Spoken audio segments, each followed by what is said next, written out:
Hello and welcome to this episode of Below the Surface. I'm your host Darshna Kamani and here is my co-host Stephanie Cavigliano. Hey Steph. Hey Darshna. Hi everyone. I'm excited for our show today. Me too. But before we start, and this is the first one we're doing together, New Year's resolutions? 2022. So my resolution this year is to set better boundaries so that I can be a nicer person. Or just for some me time. I love that. That is a good one to have for sure. More challenging than it sounds, definitely. I can definitely see that. That is a tough one. It's always hard to keep your boundaries, even though you've set them. That's right. That's the hard part. How about you, Darshna? Nothing that interesting. I failed at my one last year, so I've kept it simple this year. I did want to learn the guitar, but I didn't get past about 3 chords. So I'll save that for a later date. And this year it's just trying to be a little bit more healthier. I mean, we talk about desserts and sweet food all the time, and I'm going to try and not have so many, maybe, and just fit in some more exercise. So trying to keep it a bit more simple and achievable, maybe. Fair enough. We'll have to change our topic of chat in the Maybe. beginning. Maybe we can talk about boundaries. All right. Perfect. So shall we get on with the show? Let's do it. Right, so we have some awesome guests joining us today, but before we do that, a quick reminder that you can ask questions in the comment section below, or feel free to just say hello and let us know where you are watching from. Also, if you have missed any of our previous shows over the last few months, make sure you check them out on the Barracuda LinkedIn page. All right, so now on to the show. And as we're prepping for the new year, some of us have made some new New Year's resolutions, which we've either stuck to or maybe we're just trying our best. But we thought we would give you some insight into what our security experts believe we will experience in the world of cybersecurity for the coming year. I love this topic. I love to hear what people think is going to happen, what has happened, and the impact it's going to have over the next year. And we have 3 great experts joining us to share, some of their insights on what they can predict or what they see happening over the next year. So please join me in welcoming Aidan, Sinan, and Fleming. Hi, team. Hi. Hi, Darshna. How are you? Good, thank you. And you? Thank you for joining us. We're so excited to have you guys all on the show. But before we get started with the questions, can you each tell us a little bit about yourself? Aidan, maybe you can kick us off. Hi, great to be on. Great to be on with such esteemed colleagues. My name's Aidan Kehoe. I'm the founder of Scout Cybersecurity originally, which is recently acquired by Barracuda, and I now lead the XDR platform. Excited to talk. Love trying to predict the future. Haven't been very good at it, but love to talk about the threat landscape, and excited to be on here today. Hey folks, my name is Sinan Aran. I'm the VP of Product Management in charge of our Zero Trust security product portfolio. And I'm glad to be here joining this wonderful bunch.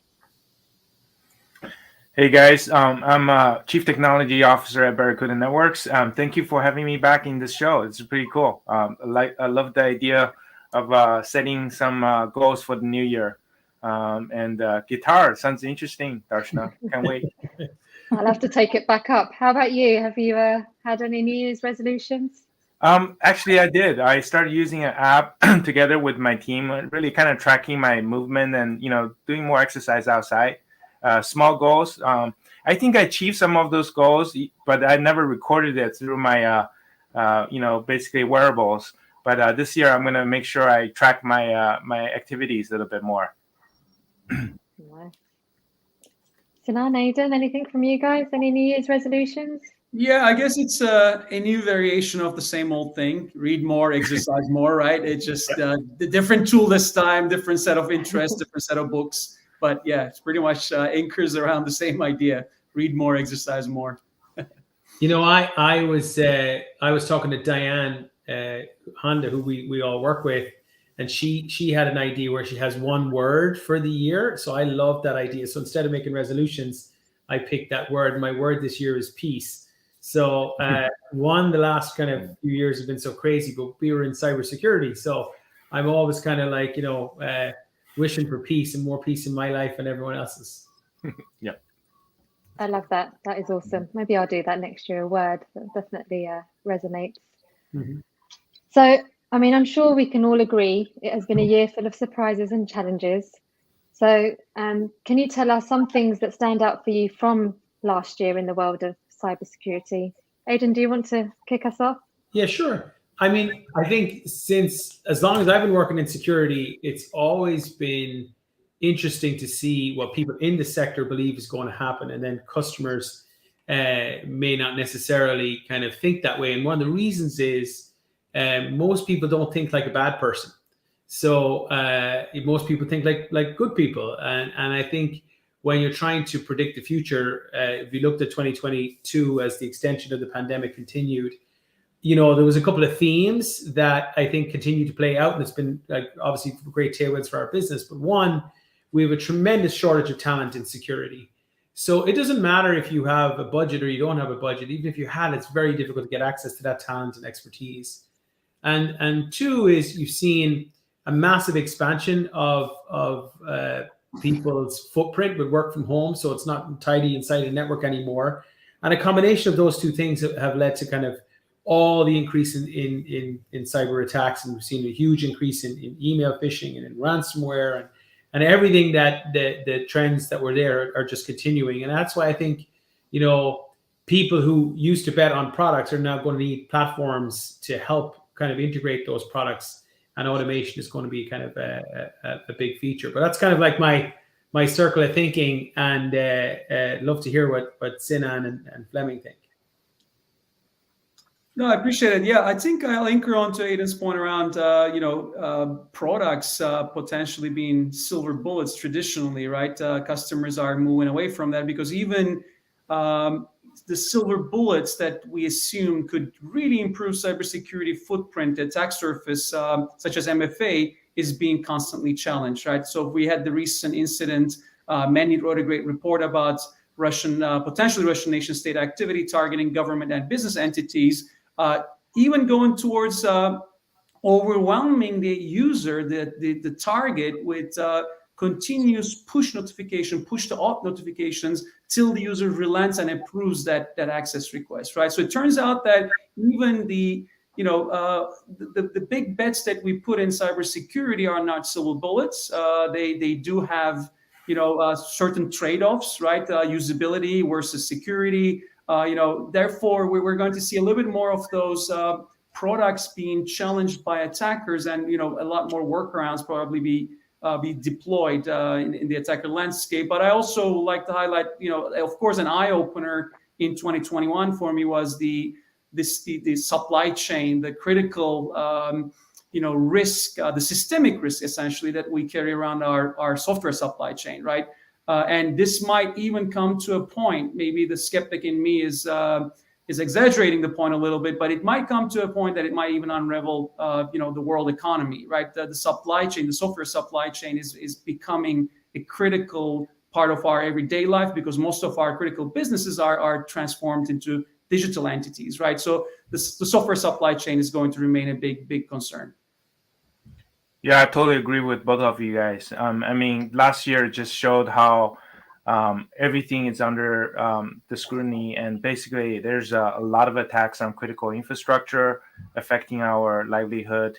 The software supply chain conversation, it goes beyond just your vendors, but it's also open source libraries and everything weaved in together. It's a pretty dangerous world out there in the digital environments. So definitely something we have to pay attention to this in the new year, because this is going to continue to happen.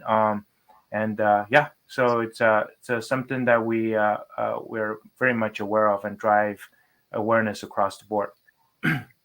So now is when I ask you to consult your crystal balls and let us know what you think will carry over from 2021 to 2022. It sounds like some definite supply chain concerns, but what else do you guys foresee for the coming year?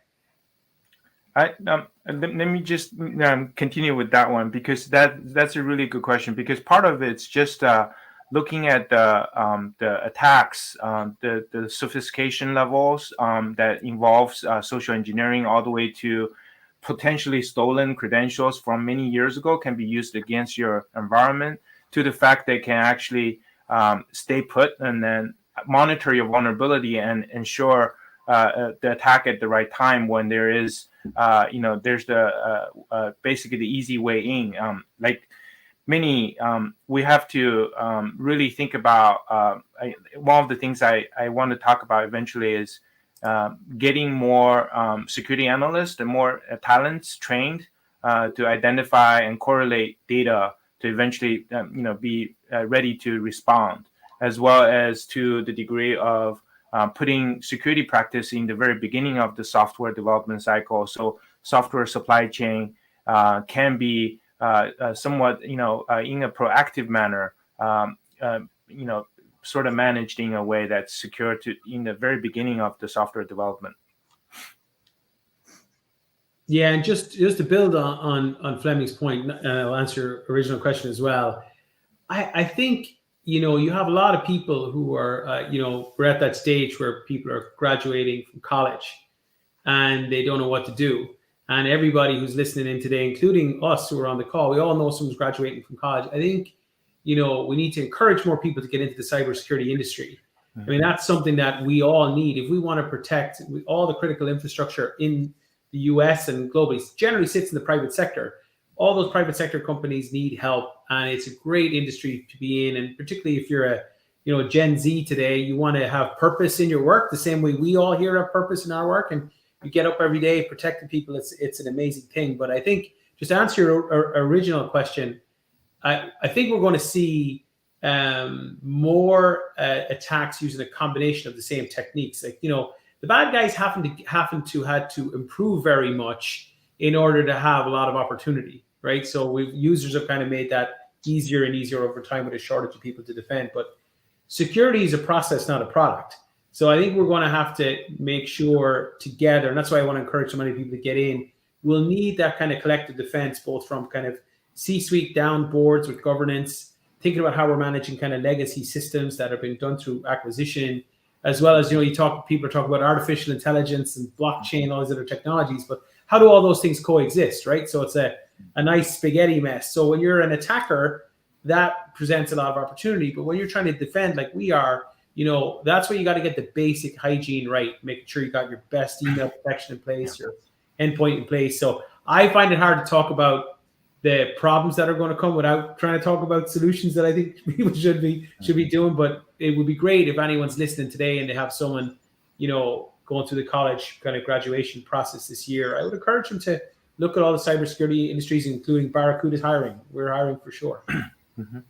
I'll follow that with being kind of the disclaimer that, that voice in every drug commercial, repeating all the potential side effects, right? So there's enough empirical evidence out there that experts and predictions are not necessarily a very successful combination, right? But yet I'll still like to do some predictions, right? Allow me that, even though with that caveat, right?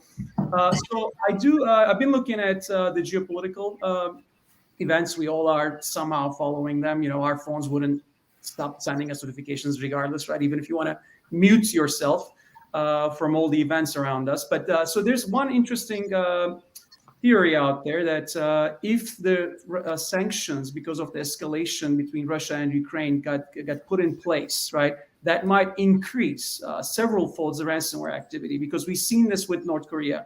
Isolated states tend to do a lot more ransomware operations, state-backed ransomware operations, because that's how they can basically fund through cryptocurrency, right? Fund their operations essentially. So that's one concern, that if this escalation goes on and we implement financial restrictions, that we might actually see a correlation on the increase in ransomware, right? Because attackers are going to be a lot more incentivized. But the incentive structure can, on the other hand, go the opposite direction if the cryptocurrency market implodes, right? And we're seeing some interesting signs, right? If this really ends up being the tulip mania of several hundred years ago, then ransomware might actually go down, right? So, and then it might evolve into something a bit different, maybe something like extortionware, but we might see either way. So my prediction is very hedged. I see there's going to be a tremendous increase in ransomware if sanctions kick in, or there's going to be a detriment and reduction in ransomware if cryptocurrency implodes. How about that? Yeah. That's a good one. So now, actually, just touch on the recent one that's at Belarus railroad ransomware attack. The demand is not payment. It's about stop using the corridor for transporting weapons, right? Yeah. And it's a politically driven, Yeah. and they definitely avoided the. Of course, I think the cyber partisans are the ones who claimed the attack, but generally, it's interesting. Yeah, the political environment we're in, Yeah. it's gonna unravel. You know, That we don't know. Fleming, it reminds me of I happened to meet a researcher on climate change a number of years ago, and he wrote a book. I'll think of the name of the book in a minute, but he predicted that as climate change worsens, that cyber will be used as a tool for states to reposition themselves. So I think one of the themes you're starting to see here is that cyber as a platform and a tool is like anything else. It can be used for good and it can be used for bad, right? So you're going to see when this type of power gets into kind of nation states, they can decide how they want to use it. So when you have that shortage of people who are on the defending side, we're really going to have to rethink architecture. So I'm going to take the opposite of Sinan's prediction on crypto going to zero. I'm going to predict that that's actually going to take off, because I think the blockchain architecture is going to be necessary for us, because the current architecture, looking at it, is like really impossible to patch fix. So now, look, there's lots of problems with crypto and criminal gangs as well, but I think that horse has already left the stable, and it's kind of hard to put it back in the box. But even I saw today with El Salvador, the World Bank won't give them the loan they're looking for unless they get off. So I think you're going to see all these kind of news feeds all start to converge in a mesh that's going to make it like complicated to live in. I was in like Ireland last year, where I'm from, had like the national health system, which is like, it's not like the US, like the national health system had an attack where like people like couldn't get their operations done. Women pregnant trying to have babies couldn't go in. Like, so it's much more Main Street like than you might imagine. But it will hit your door in the next 12 months. Yeah, it definitely feels like the impact to everyone is closer. Yeah. Yeah. So, I mean, you've talked about trends, and actually you've hit on this a little bit. So I wanted to delve a bit deeper. Like, what are the main threats you see happening? Like, what are the tactics or avenues that you see cyber criminals taking this year? Yeah, I look at MITRE attack framework. I know that one's really complex, and it's grown. There's so many techniques and methodologies that's utilized by the criminals. So the entire kill chain is from A to Z. It's touching everything, right? So email phishing attacks are going to continue to happen. Through that, they can steal your credential, they can steal your your data, but more likely, your web applications, which are exposed on the outside to the world, can be very, very vulnerable. Just look at what happened with the open source supply chain, vulnerability. If you're not doing, taking a serious response to such vulnerability, you will be subject to attacks constantly, right? And we have seen also. The bad guys constantly pound on port 445. I will talk about that in a threat spotlight in the future, but it's about like certain protocols that is very popular in one of the most popular operating systems are always being knocked down constantly until there's a vulnerability they can execute through, and then they will be able to get through that. So application infrastructure, your network infrastructure, like Sanam mentioned about and also Aidan mentioned that the growth of remote work, from home to your workplace, these are openings, right? So that's why, it's pretty serious. But we're here to talk about solutions a little bit too. Yeah, so we can give you guys some ideas how to defend yourself. Yeah, I'll jump in there. I think for anyone who's a business person on here or kind of a business owner, there's only three ways that you really can get attacked. One is somebody trying to attack your identity. Second is someone trying to execute something on either your machine or your network. And third is denial of service, where you don't get access. And so all of the that's how bad people think when they're looking at your business. So when you prioritize what you want to protect most first, your data and systems, and you focus in there. But if we could solve the email phishing problem, we will be a long way there. I mean, email phishing just takes up such a high portion. And I would say in most of the cases where we deal with the Scout platform with somebody who has a problem and they're rushing into the emergency room, it's usually because they didn't get the basics right. Like they didn't have the basic protection put in place. And if you've got the basic protection put in place, you've got a really good process.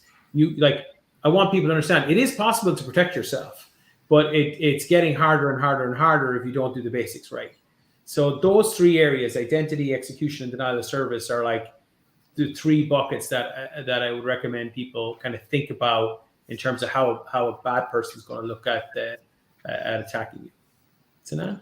Yeah, I'll add on to what something Fleming said about the open source supply chain. I think there's enough muscle that's being put into that. Large players, they're systematically looking into securing the open source supply chain. There's government backing.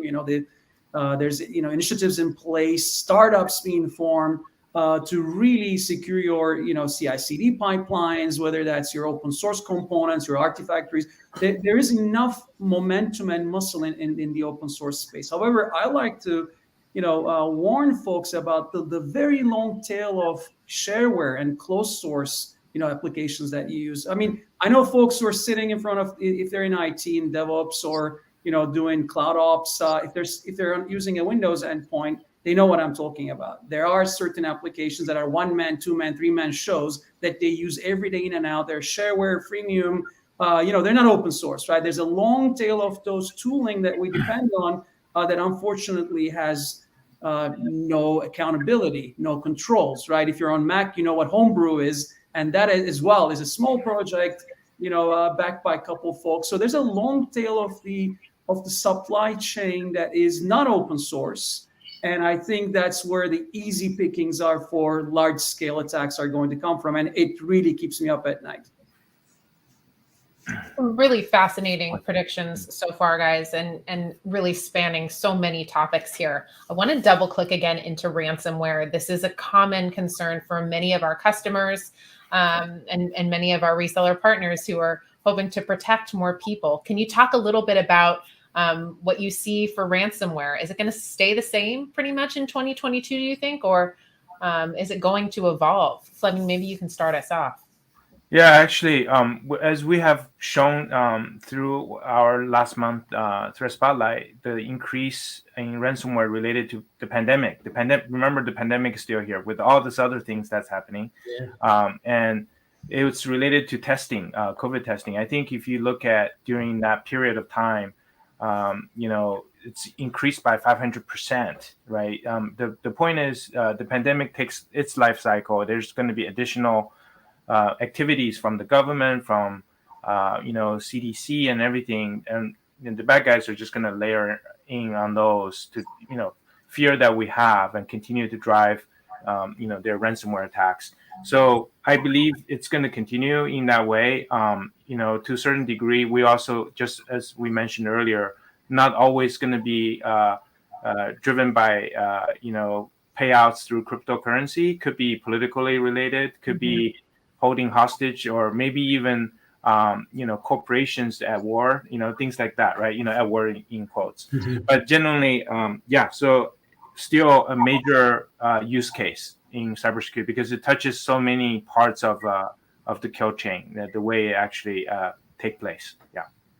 Yeah, I'll add to that. I think I already made my prediction on this, but just wait and see nation states getting involved in ransomware attacks besides North Korea, right? If that happens, that is really a massive systemic risk for the entire world population. So I do want to go back to Aidan's peace, the word peace. I really sure hope we stay with it for the foreseeable future. But yeah, there's some headwinds out there, and I think it's going to translate to increasing ransomware activity. I think people are starting to see why I chose the word peace. But I agree with everything everyone's saying here. One thing we're starting to see a little bit like just pop up a little bit now, and I think could be. I hope it doesn't happen, but I think we're going to see more individuals get targeted for ransomware. So the corporate one that train's already running, and the geopolitical is really starting to pop right now too. But I've had a couple of calls personally just from individuals who got ransomware. So it might be on the same scale, dollars and problem, but it actually for those individuals it's like a huge problem, and it's not obvious who you call. So they may not even have an IT person that they know how to call. So I think that actually is something that I hope doesn't happen, but may happen this year on ransomware. Okay, so the other topic that has come up is supply chain attacks. And that feels like it will be ongoing. You've all mentioned it until some policies or checks are put in place. How do we reduce these attacks happening? Yeah, I can start since I touched on the roles earlier related to that. Yeah, definitely. Like Sanal mentioned, there's a lot of activity in the cybersecurity community, building up startups and looking at your hygiene of your software development cycle, paying attention what libraries you're including in the very beginning. There's got to be a role, and one of the things I talk about, we call it the sort of cybersecurity champion, and it's his or her role is not sort of the post-mortem, but more on the very front end of software development, paying attention to all these things I just mentioned, also instrumenting and asserting best practices in every environment the software development is being done, as well as instrumenting some level of sensory. So if there is any activity, the data can be fed into like an XDR platform, like Aiden's SOC. Then you can actually take action earlier in the part of the attack chain. So that said, I think that's really important to consider as something to consider for your software development. Life cycles and practices. Yeah. Sinan? Yeah, I will add that we need to probably ask for more transparency from our vendors, especially the ISVs and the closed source products that we purchase off the shelf or services. What practices they have in place. I think we need to be asking when we're going through the procurement phase, vendor onboarding phase. This should be part of that questionnaire that you send to your vendors. You should see documented proof that they have systems in place, they have proper hygiene in place when it comes to their development practices and their entirety of their software development lifecycle management. Ask guys if you're using open source, great. Hopefully the project is well funded. Hopefully there is enough community support for the project to have many eyes on it, so that any kind of tampering, backdooring can be identified relatively quickly. But besides that, I would say that make sure you own that accountability. Make sure your vendors have transparency around their development practices. Yeah, one more thing I want to add, maybe for Aiden to also cover insider threat, and also the folks who are paying attention to the source code. It's not always the good guys, right? I just leave it that. Aiden, go ahead. Yeah, it's so true, Fleming. Like we've had so many situations where people with good intentions cause bad problems. Like it's just a mistake, and it can happen if you don't. I think in terms of what can be done, I think there's probably like a couple of things. One is, we need standardization in order to help companies in a way that companies can digest. So, we're fortunate. We've got thousands of security practitioners here. Most companies, definitely don't. So how do you get started on a security journey as a customer, whether you're small all the way to large? That would be one. Two is, the government will have to get aligned on the trade-offs between privacy and security, right? Different countries are taking different approaches there. And I think we as a community need to do better together. So more effort, and not just within the cybersecurity community, but in cyber technology and all the platforms that are being used to make sure that we're collaborating specifically around things like threat intel that we can share. So if you can get AWS, you get Google Cloud, and you get Azure, all kind of starting to help their customers together, that will all help. Those would be the things that I would do that I think could have a bigger impact. There's lots of little things you can do, but if you're a smaller company, one thing I would recommend is just make sure you know who you're going to call if you're going to have a problem, because whatever plans people have, we generally see them get thrown out the window when they actually have a problem and people behave it's a very difficult time. So kind of having a simple, clear, what's the steps to take, who you're going to call, and we actually have threat advisories that we can share. Someone will drop it in the links where people can sign up to get used to kind of staying in touch with the threat landscape and have someone in their company make sure they're taking care of those things as well. Great advice there, Aidan. Cue Ghostbusters theme song. That's right. That's right. We're all thinking it. So zero trust has been quite the buzzword, at least this past year or so. Do we see more organizations adopting this technology? What should organizations be thinking about here, Sinan? Yeah, most certainly. There's been a significant ramp up in zero trust implementations, or kind of moving away from legacy remote access tooling to more the zero trust network access approach. There's more authentication and authorization when it comes to access by employees, whether contractors, vendors.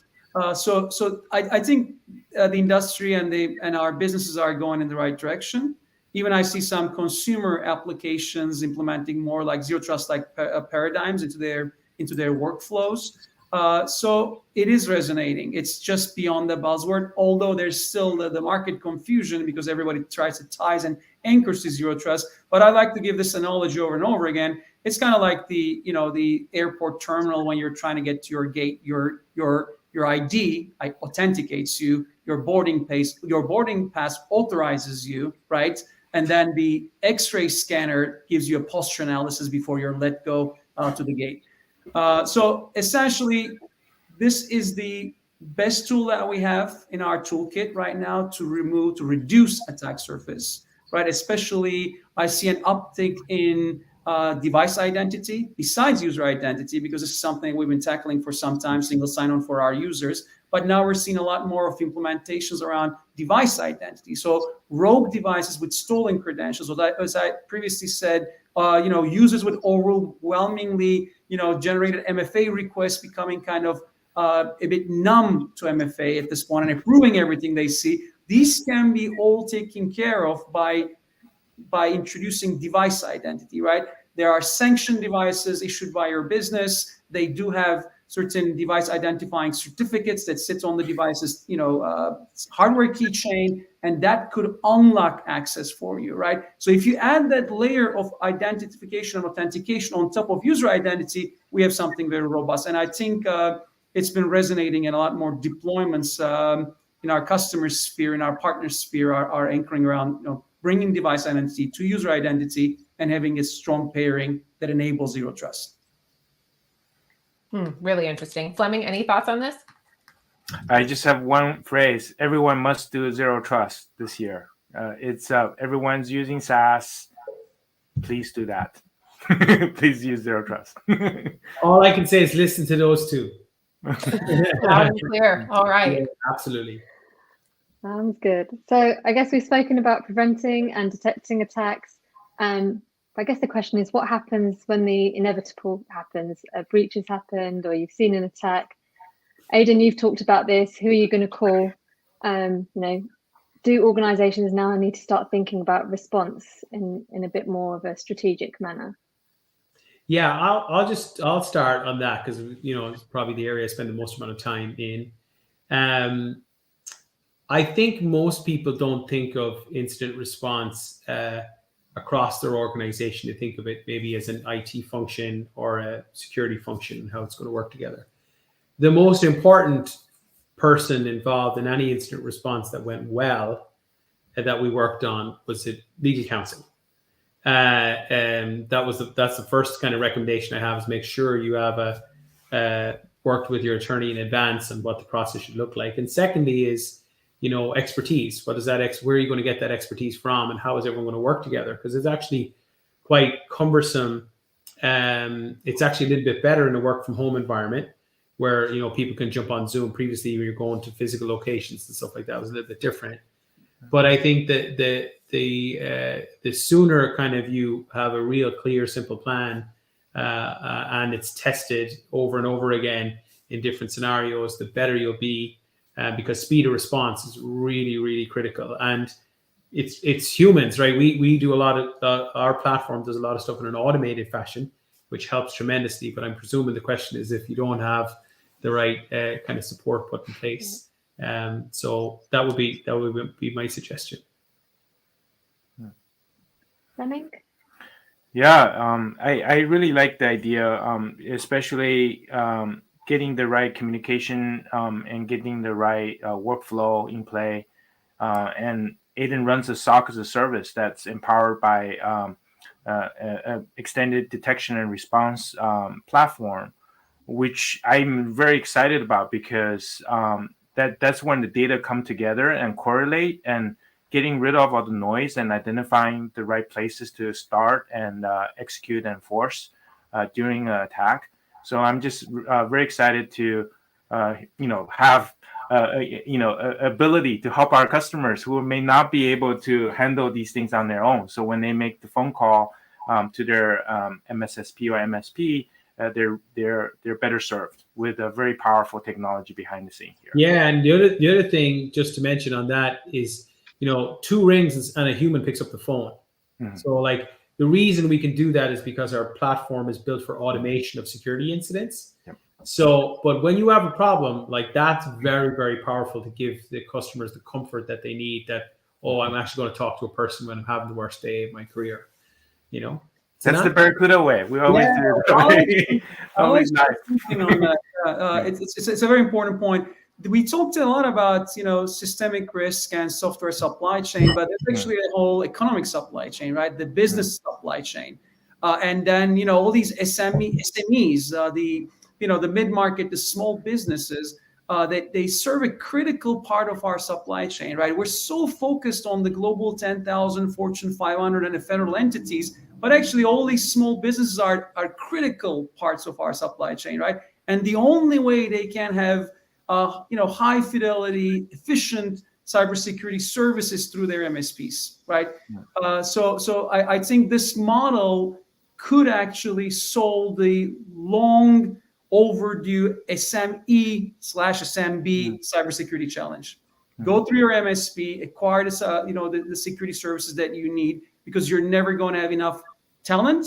You're never going to have enough know-how to be able to in-house this thing, right? You just have to leverage your MSP to bring you these services. And I think the MSPs and the small businesses should be incentivized to do this. And that's my open-ended question to our administration. Is there anything that can be done? Can we put out some rebates, tax incentives to get these SMBs go to their MSPs and ask for security services? Because this is the only way I can see that we're going to secure the very long tail of small business attack surface, right? Which is critical to our nation. Yeah, Sanam, let's stay there. So you feel that this is something that governments should be doing to help protect the public and businesses?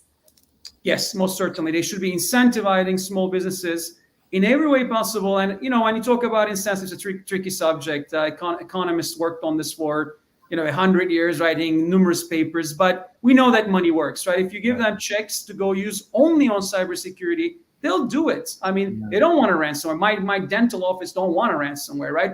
This is extremely reputationally damaging. It can halt their operations. But the only way really for them to be able to secure themselves, put the prevent in or the detect and respond into their toolkit is going to be able to work with their service provider to acquire these services. They're not going to be able to build that in-house capacity. Yeah, they're probably going to spend it either way.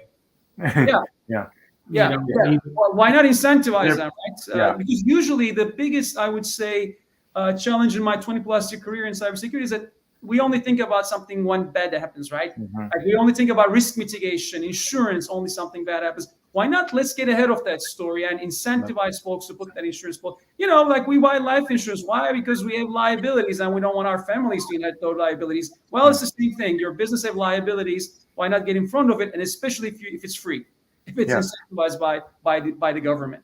I know, totally with you guys. By the way, so now you've seen these people like I think it's a small business loans during the pandemic, and people are using it for buying Ferraris or something like that, buy supercars instead. Use that money, locking cybersecurity and help the customers. That's one thing. Also, you touched on insurance. I think besides the government, I think insurance should also incentivize their customers to have a better posture. So they don't have to use whatever money they have to pay the ransom at the end, right? So, but generally, So Fleming, on that point, my company before I launched Scout was an insurance business, and love that.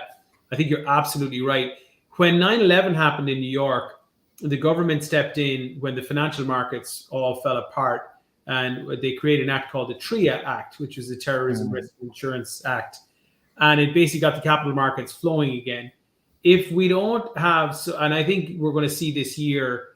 It used to be insurance was over here and risk management over here and security kind of somewhere in the middle. It all is going to converge into one stack. It has to. We have to have kind of like a unit, like customers are going to demand it, that all these things kind of come together. If it doesn't happen and it comes together, the government will end up in an emergency situation where they have to create some sort of like an emergency fund to backstop insurers who ultimately pay the price for the ransomware if the coverage is there. But right now, that market is like price is increasing at a frightening pace, and people are essentially trying to self-insure without the protection in place. So that is like not a good recipe for 2022, and reinsurers are just like not taking any kind of capacity in cyber insurance either. So it's going to be a challenging time. That's an area I spend a lot of time looking at. So I guess with that in mind, with or without government support, what are key technologies or processes organizations should start looking to implement to at least try and stay ahead of the game? Sinan? Sure, I'll start. I mean, attack surface reduction is something that I keep repeatedly saying, and this plays into the whole, zero trust momentum that we've been going through. Essentially, implement better authentication. That's through single sign-on. Invest into that. Deploy MFA. Even though I mentioned it might not be the silver bullet that we thought it was, but it still is the basics. It's the best thing you can put in place in a single investment, right?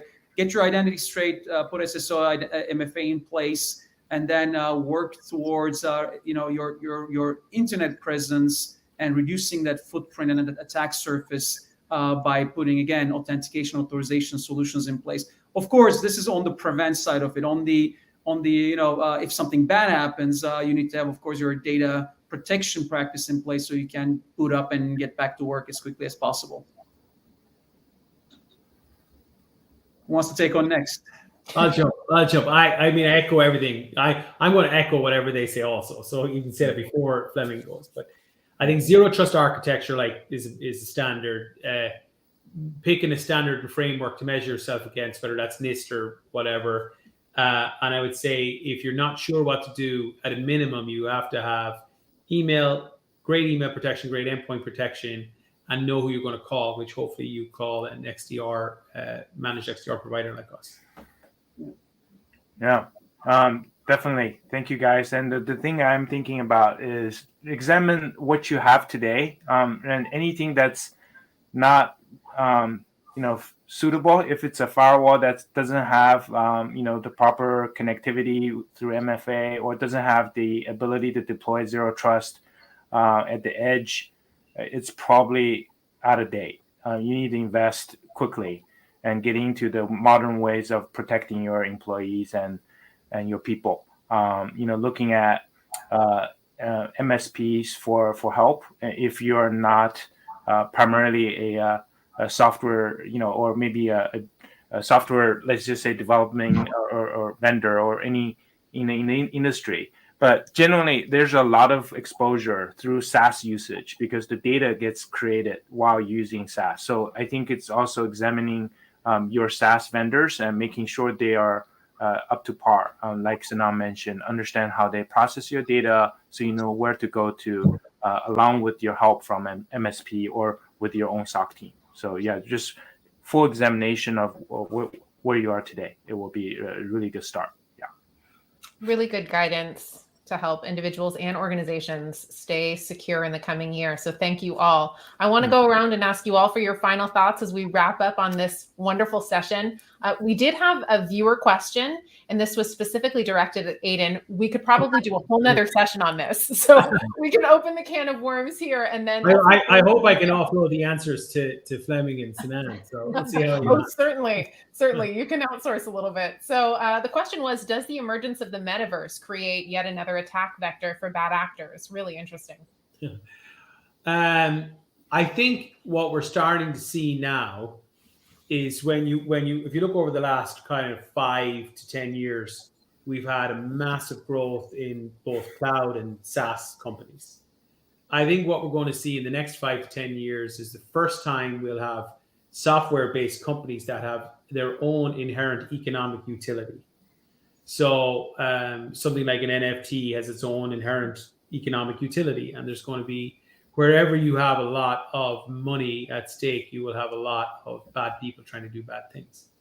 So I don't think I think because it's a nascent new industry, there'll be lots of challenges and scams and problems in the beginning. But I think ultimately it will get its foothold and create a lot of economic opportunity as well. So I think, like all these things, there's going to be trade-offs that different layers of blockchains determine. Some will favor more security and privacy versus kind of throughput, and it's a whole other show, by the way. It's like a whole other thing. But to answer your question, I don't think it's a new one, but I think it's the same kind of components. But I think in some ways it's the thinking of security by design is a big opportunity for that sector that isn't necessarily as easy to implement with a current infrastructure the way things are set up. I'll add to that, to Nick's question. Great point. Great question. Thanks. Hi, Nick, by the way. Yeah. So there is already big teams in these multiplayer online, RPG games, right? If you look at any one of them, if you just go like run a simple search on LinkedIn, for example, you're going to see that they have fraud detection teams, they have red teams in place, because it's already let's say an attacker-rich environment. If you're any one of these online games with massively multiplayer online games, they have these teams in place because there has been a lot of fraudulent activity and they've been really cracking down. So that should probably translate to Metaverse, right? It's kind of like the next evolution of these MMO environments. So why not, right? If you can do it on that world, it's only makes it better to have higher fidelity interactions to scam somebody. So I'll be concerned around fraud and scam and potential impersonation attacks in Metaverse. That's a fair assessment. One quick thing before we pass to Fleming on that, this is public domain information. We did some work on a streaming gaming company that the winner, when the winner was announced and it was a large check, everybody in the family was hacked the same day. We worked on it. And if they continued to have kind of more problems that led to physical security problems later, ties into all the stuff we talked about. One of the reasons I got kind of to spend some time in this sector was there was 45 million people streaming live. I just couldn't believe it when we worked on it. So I don't think that the volumes of data and capital have really kind of got to Main Street yet. So kind of, I think there's some of these blockchains are processing more capital than Visa in a day. So it's like the volumes are huge and it's global, but it's not necessarily kind of front and center. Sorry, Fleming. No, that's perfect. It's it's going to be an extension to what we already see that's happening in crypto, blockchain, as well as NFT. Metaverse has monetary value. As you know, blockchain is not, I would just say it's not something that's not hackable at all, right? You heard about crypto.com being basically taken advantage of, and still same thing, probably some type of phishing attack, credential stolen, and getting in there and start transacting and taking away all the cryptocurrency. So it's the same way. I think the way we look at it, it's definitely another attack surface, yet another thing you have to worry about, because now you have assets in the metaverse, and basically it's going to evolve, of course, but I'm very sure the hackers are on top of it, looking at everything we talked about. That is sort of the new wave beyond just the Web 2.0, right? So, yeah. Awesome. Well, next time we do this, anybody says crypto, blockchain, or NFT, we do 10 push-ups. Yeah, I think so. Yeah. Sinan, that's your way of getting your exercise in. I like it. Right. But one thing I do want to touch on before we go, blockchain can be used in favor of cybersecurity, because you could get away from storing the data in a centralized place. Yeah. And there are companies out there now looking for ways to take advantage of blockchain, not for creating a cryptocurrency or anything, but actually being able to use it to decentralize your data, encrypt it, and so it's much harder for the hackers to get their hands on. Yeah. Right. Thank We you. can spend probably another hour Yes. on whether it's these really decentralized or not, where majority of my skepticism lays. But another time. Yeah. Tulip For mania, sure. like you mentioned. Yes. Yeah, I mean, we can definitely do a whole another show on this or talk for hours, but unfortunately, that's all we have time for. So thank you so much, Sinan, Fleming, Aidan, for joining us today. It's been a pleasure having you on the show. So much fun. Yeah, Right. definitely. Okay. Great times. Thank you for having me. Thank you. Thanks all. And thanks you all for joining us today. Thanks for your question, Nick. And remember, you can catch all of our previous LinkedIn live shows on the Barracuda LinkedIn page. And so for now, that just leaves us to say, have a safe and peaceful journey. We'll see you next time.